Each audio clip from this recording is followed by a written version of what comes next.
complex puzzle that can sometimes feel overwhelming to analyze. But with every piece we examine, we gain a clearer picture.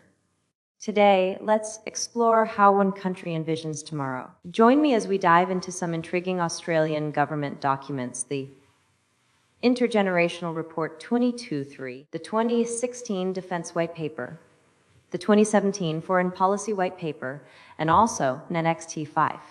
These documents offer valuable insights into Australia's perspective on future global trends. Together, we'll discuss key points across these documents to understand how Australia anticipates the world of tomorrow.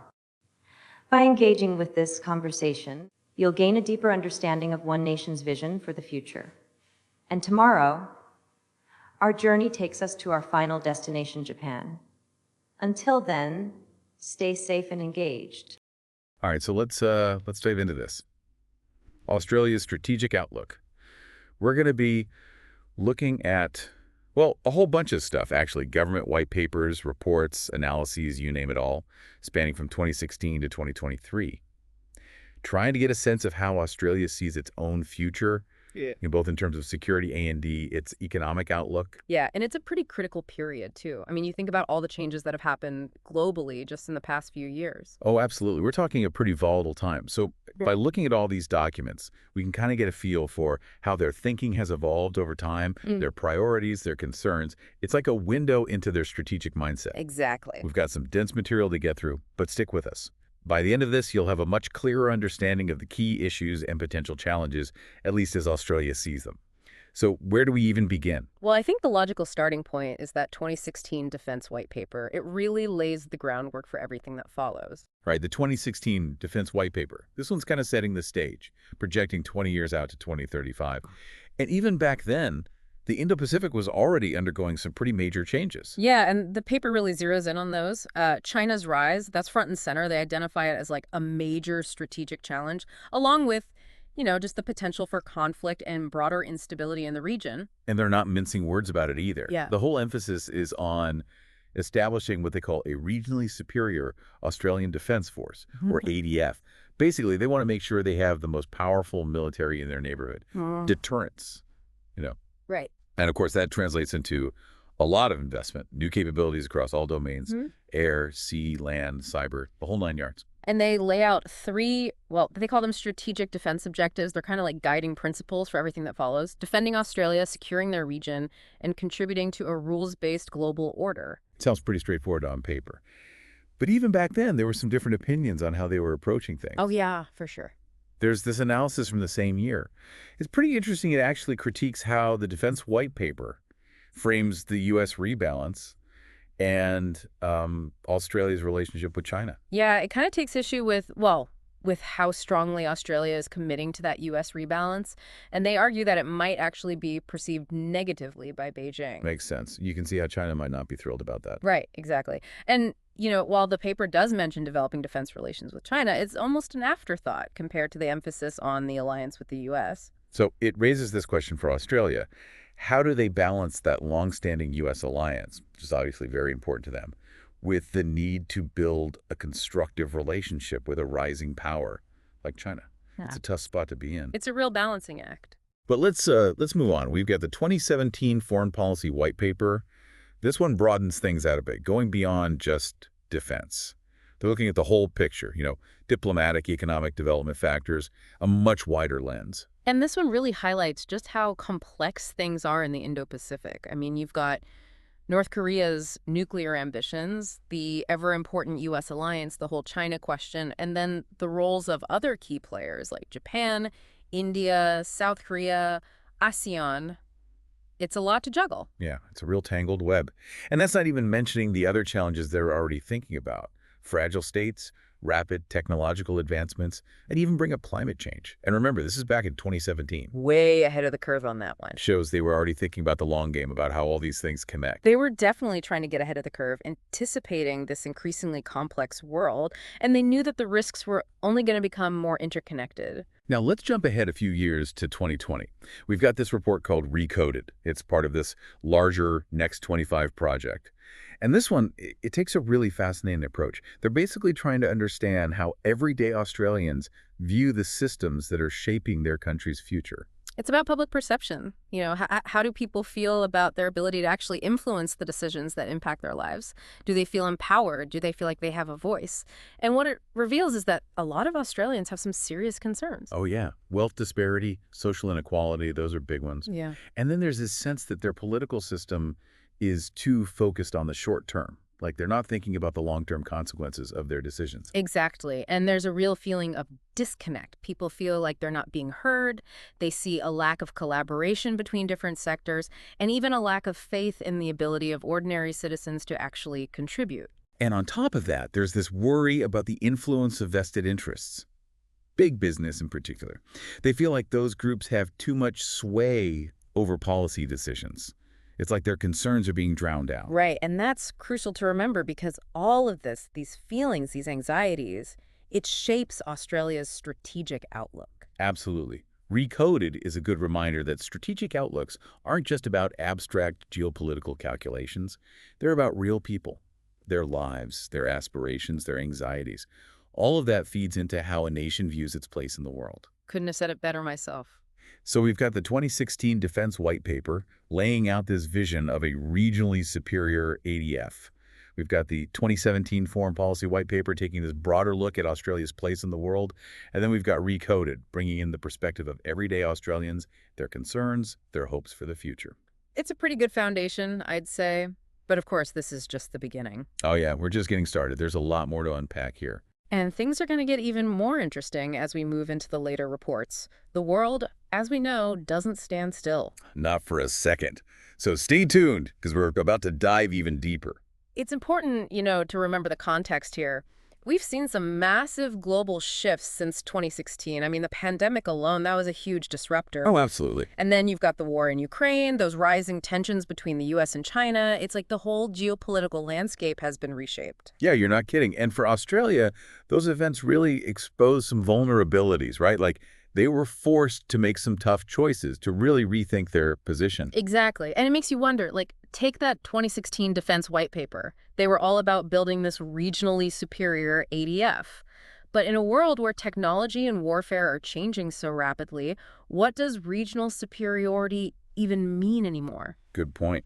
It's not just about having the biggest ships or the most planes anymore, right? Right, exactly. That paper was really focused on, those big-ticket hardware items, Marines, fighter jets. But there's a strong argument to be made that future conflicts, they're going to be less about traditional military might and more about things like cyber warfare, AI, control of those emerging technologies. That's where the real battleground is going to be. So those big investments they were talking about back in 2016, the ones they outlined in that paper, you think those need a rethink? In light of all these new realities? Absolutely. And this kind of ties back to that critique we talked about earlier, about Australia's reliance on the U.S. alliance. If the U.S. itself is facing challenges to its global dominance, can Australia really depend on them as their primary security guarantor? That's a big question. Yeah, it makes you wonder if they put too many eggs in one basket, so to speak. It does. And even the 2017 Foreign Policy White Paper, it seemed to acknowledge that, at least to some degree. Oh, yeah, they were pushing for a more diversified approach, weren't they? To partnerships, I mean. Yeah, exactly. They stressed the need for Australia to strengthen its relationships with other key players in the Indo-Pacific. Yeah. Japan, India, Indonesia. They recognized that they needed more options, more flexibility in their strategic partnerships. But the question is, have they actually moved beyond that traditional reliance on the U.S.? Or have all these global events, the pandemic, the war in Ukraine, pushed them even closer to Washington? That's the million-dollar question, isn't it? I mean, the U.S. alliance, it's deeply ingrained in their strategic DNA. But diversifying those partnerships, it's crucial if they want to navigate this more multipolar world. Speaking of multipolarity, let's bring back that 2023 Intergenerational Report. One of the key takeaways from that was the projection of slowing global economic growth, Right. especially in those advanced economies. Oh, absolutely. And that has huge implications for Australia. I mean, the global economic pie, it's not going to be expanding as rapidly as it has in the past. Competition's going to heat up. Yeah, for resources, for markets, for everything, really. Exactly. And that kind of environment, it can easily fuel geopolitical tensions. It makes it even harder for a country like Australia to balance its economic interests with its security concerns. It's a tough needle to thread. And we can't forget about those other challenges the report highlighted, like the aging population and the slowing population growth. What does that mean for their strategic outlook?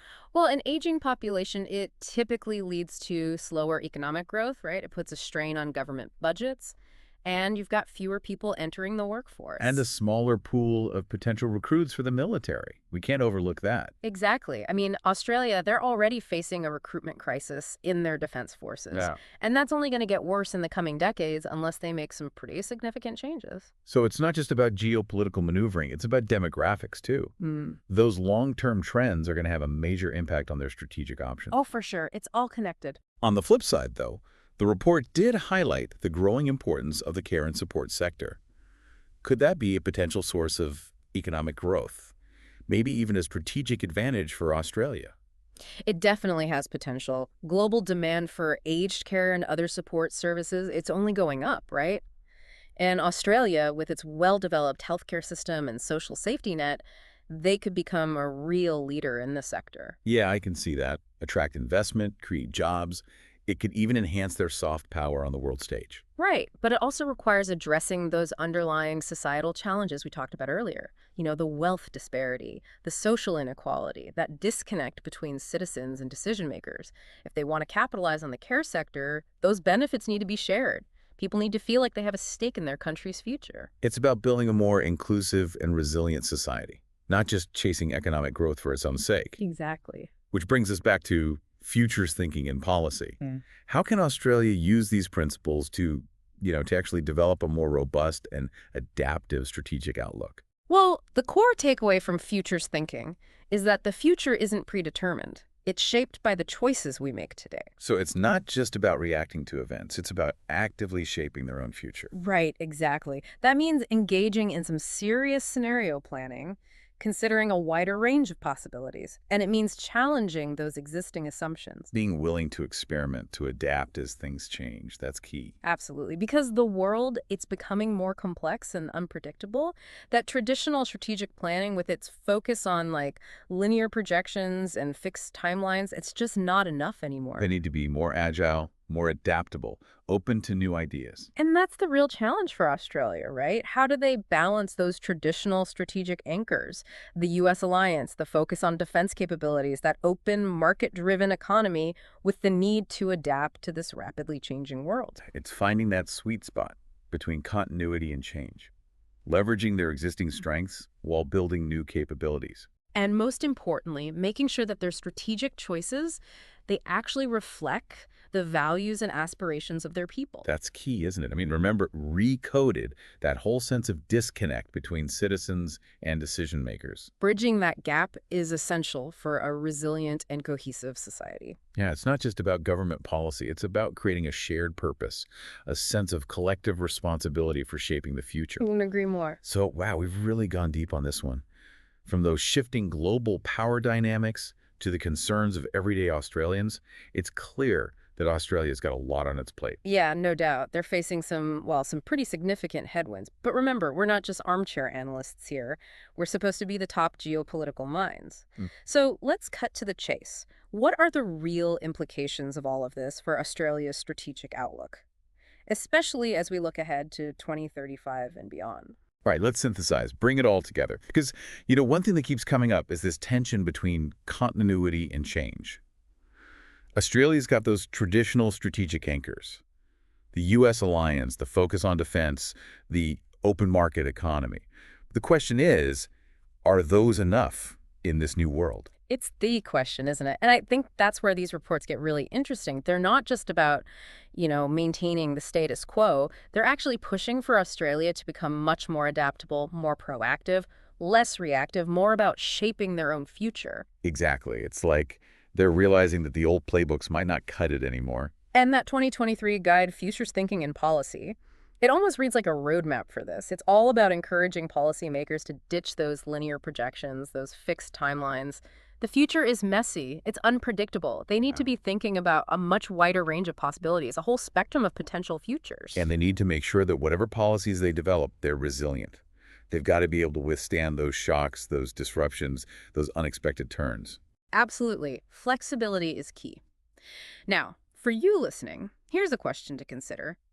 How can Australia balance those long-standing partnerships, particularly with the U.S., with this need to build new relationships in a multipolar world? Because let's be real, that U.S. alliance, Yeah. it's deeply ingrained in their strategic thinking. But we've seen how over-reliance on a white partner can become a liability. They need options. It's about diversification, not putting all your eggs in one basket, so to speak. Exactly. And it's not just about diplomacy, it's about economics too. I mean, with global growth slowing, the competition for resources, for markets, that's only going to intensify. So how does Australia balance its economic interests, which have always been so tied to open markets and free trade, with the potential for rising geopolitical tensions? That's a tough one. Oh, it's a real dilemma. And then you layer on top of that all those domestic challenges we talked about earlier. That wealth disparity, the social inequality, that feeling of disconnect. Those internal pressures are going to play a huge role in their ability to manage those external challenges. Because a nation's strength comes from within. If the people themselves don't feel secure, if they don't feel heard, that's going to undermine their ability to project strength on the world stage. 100%. It all comes back to that. It's not just about hard power, it's about soft power too. Building a society that's more inclusive, more equitable, a society where opportunities are shared, where there's trust in institutions, that's the foundation for long-term strategic success. So if we had to boil all this down to a few key takeaways for you listening, what would they be? First, I think Australia needs to get comfortable with complexity, with uncertainty.